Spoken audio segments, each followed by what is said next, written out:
Raiders, the new legendary fusion, is live in Raid Shadow Legends, and of course we have a Summon Rush event starting tomorrow. And usually with Summon Rush events, we have 15x progressive chances. Now, I'm going to walk you through all of the champions that we are actually going to have on the list. And I did not have a chance to make a video yesterday on the rebalanced champions, but we're going to get to that in just a second as well. Now, again, I'm a bit surprised that we are not seeing Sulfurion on the 15x progressive chance. It just makes sense that we should have him at some point, but it seems like he just doesn't want to appear.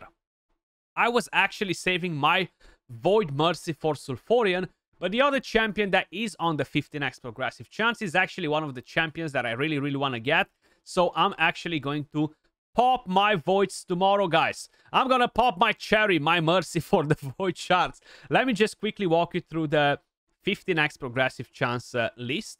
So for whoever is curious to see it on the screen, guys, I'm quickly going to take a screenshot so you guys can actually see it. If you want to stop the video, you can basically have it right here, okay? So, talking about the champions, the very first one is actually Newt. I would like a second one, to be honest with you guys. I feel like I don't really need a second Newt anymore, but I would still like one. And this will probably be my 100th attempt to go for a 15x progressive chance on a Newt. So, considering that I'm going to have to open Sacreds anyway for the Summon Rush, I'm gonna pray to get a Newt. Absolutely insane. You guys know the drill. He was a fusion in the past. One of the best fusions we had in a very long time. And he's an enemy max HP champion. He's a Fire Knight specialist and a boss slayer. He can absolutely demolish bosses with the A3. Very strong champion. Best build on him will be Savage, to be honest with you guys. Then we have Eostreet. She was a fusion as well. I feel like every time we have these events, I have to basically say this. This was a fusion, this was a fusion, this was a fusion, because we had so many freaking fusions that there's absolutely impossible to dodge them in events. A good champion for the Hydra clan boss.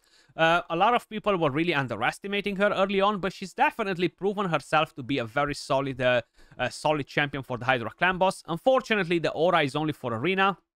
She will bring you increased speed, increased attack, turn meter, extra turn, and then she will put decreased speed and weaken on the enemy. She can provide a bit of healing based on the turn meter that you are gaining. And the A1 is irrelevant for the Hydra, but everything else that comes to the table is massive because it allows people that don't have the OP champions to basically create a very strong team with her and Ugo. Basically, you're just ticking so many boxes from these two champions that it allows you to create a very strong team. Then we have Queen Eva. I actually love Queen Eva after the buff, guys. I will be honest, I haven't used her in a while in live arena, but she's very strong with this skill that blocks revive. Attacks one enemy 2 times, ignores 50% of the target's defense. Very good multipliers on a 3-turn cooldown. And enemies killed by this skill cannot be revived. And you only need 85% crit rate on this champion. AoE attack that decreases the cooldown of all of the skills if you kill a champion. Very nice on waves. Very good for campaign. And can be very good for arena if you actually manage to kill somebody. The A1 has block buffs and heal reduction, which overall makes the champion very good. Solid multipliers after the buff, easier to build because you only need 85% crit rate. 1.7k base attack, an absolute killer when we're talking about Wukong and other champions, okay? Very strong. Then we have Lady Kimi. I haven't seen Lady Kimi in an event in a while, I think. I feel like, yeah, Eostreet, much better version of Lady Kimi for a Hydra clan boss, even though they are pretty different. The thing with Lady Kimi, she's nice, she's not bad, but I feel like she lost a lot of value for the last 1 year or so. She's still a good champion. You can put block buffs if you remove one buff from the enemies. Increase accuracy, increase speed. You have decreased accuracy, decreased speed, which is AoE as well. Speed aura is only for Doom Towers. The A1 not great for Hydra, but she can definitely provide you some utility, either for arena, either for Hydra, or either for Doom Tower if needed, you know. Then we have Hyundik, however you're pronouncing his name. I actually like the champion quite a lot, to be honest. I am using him on the Dark Fae, and he does provide some good debuffs. Weaken, HP burn, turn meter manipulation, decrease speed, decrease accuracy. The A1 grants an extra turn and decreases the cooldown of the A3 if you kill an enemy, which is very, very nice. And this will be AoE as well if the attack is critical. Attack aura for Arena. Very nice passive too. He's a solid champion. He's definitely not a top nuker or anything like that, but he's definitely pretty solid. Moving over to Void Legendaries, guys. We're going to have Georgid, the one and only super powerful damage dealer. And while I would love to get 4 more copies of this bad boy, I'm praying for Shuzan, actually. So very strong with A1, very strong with A2. Places unkillable if you kill somebody. Decreases the turn meter. You don't need accuracy. This skill ignores everything known to humankind. Grants an extra turn if you kill an enemy. The thing with him is the RNG in the passive, 50% chance to ignore defense or no. That kind of like can put you in a bad spot or in a very good situation. It really, really depends. But Georgid is very, very strong. Then we have Shuzan. I'm definitely going to break my mercy for her. I'm praying that this time around, I'm finally going to get a champion. Increase speed, decrease speed, turn meter manipulation, increase attack, increase crit rate, increase crit damage, instant turn, or removes polymorph. Very, very nice champion. You have speed aura for Arena, block active skills with the A1. Super solid with Georgid in the same team, actually. You can make some super quick teams for Arena with her and Georgid, you know. Then, of course, moving over to epics, we have Allure. Great for the Dark Fae, great for progression in the Fire Knight, not great on the hard mode. Basically, it's all about her basic skill. Attacks 3 times at random, decreases the target's turn meter by 25 on each critical hit, 25%. So super strong for the Fire Knight. Decent-ish damage from the A3, but nothing too insane. Then we have Deacon Armstrong. Again, solid champion, turn meter manipulation, defense down. You have Leech, speed aura for all battles. Pretty good champion, either to run him in clan boss, on waves, for Arena early on. Faction wars, you can definitely gain a lot of value from this champion. Then we have Mordecai, good HP burner. Increase attack next to the HP burn on all enemies. The only thing is on a 4-turn cooldown. You have turn meter manipulation on the A2, and the A1 doesn't really do that much either. A bit of turn meter manipulation. Accuracy aura for all battles. He's definitely a solid epic champion that can be very good for progression, to be honest with you guys. Then we have the Void ones, and we have the Man-Eater. Everybody loves the Man-Eater for clan boss, right? And you get unkillable, block buffs, block debuffs, sorry, not block buffs, turn meter manipulation, decrease attack.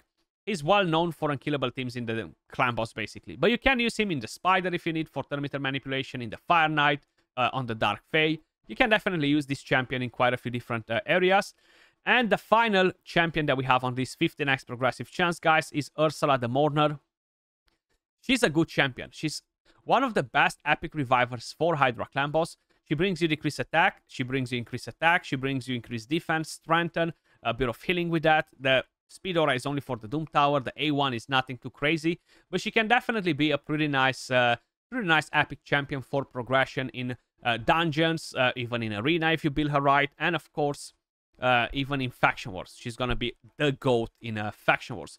But that's pretty much everything in terms of this 15x progressive chance. We definitely have some solid champions for the fusion, guys.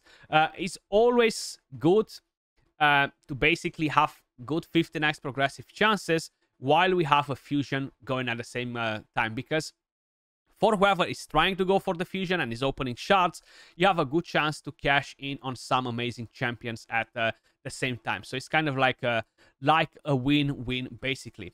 Now we have a new champion rebalance coming to the game, guys, and I'm quickly gonna walk you through everything that will actually change on them. So there are 2 champions that are getting a buff. One of them is probably the worst legendary in the entire game, and that is Lady of Irate. With the following changes, our main goal was to enhance her supporting role. After this rebalance, you'll find Lady of Irate's kit more impactful, with significantly improved healing capabilities. Her A2 healing now scales off her own HP, which is definitely much, much better. And the heal can be critical, similar with Apothecary. Then, additionally, if the target ally is fully healed, she will not only increase the turn meter, but also heal all allies for 50% of the surplus heal. So you definitely want to build her with crit rate, a bit of crit damage now, and high HP. So like this, you're gaining a massive heal that will transform to a AoE heal, basically, you know.